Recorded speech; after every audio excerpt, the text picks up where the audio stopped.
শুনছি এই আমার ভাইরা টুটন দাস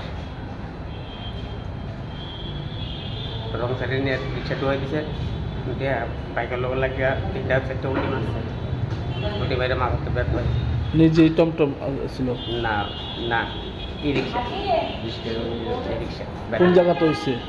এটা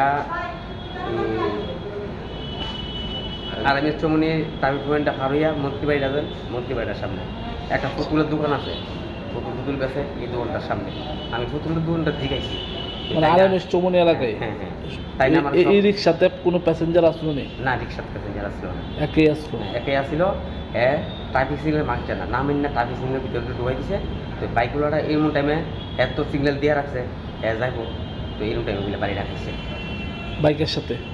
আমি আজকে ওইটা খবর লইছি আমার এইভাবে কইছে মারা গেছে কোনখানে? মারা গেছে টিভি হাসপাতাল। কি নাম? এই টুটন দাস। টুটন দাস। বয়স কত? 35। বাড়ির ন্যায় জন্মনগর। থানা বিশালগড়। আগরতলায় কি গাড়ি চালাইতো? হ্যাঁ আগরতলা রিক্সা আগরতলাই চালাইতো? হ্যাঁ আগরতলা রিক্সা চালাই। আপনার কি হয়? আমার ভাইরা বড় ভাইরা। যে বাইকটার সাথে ঘটনা হয়েছে বাইকটারে পাওয়া গেছে না বাইকটা ওই তারা তুললা হাসপাতাল পাঠাইছে। আমার এমনি আমি তো দেখছি না দোকানদার দোকানদার আছে আমার আজকে কইছে আমি গিয়ে খবর আনছি কইছে বাইকের কোনো দোষ নাই বাইকগুলোই আবার জল টল দিয়া অ্যাম্বুলেন্স খবর দিয়ে আনছে না হাসপাতাল পাঠাইছে।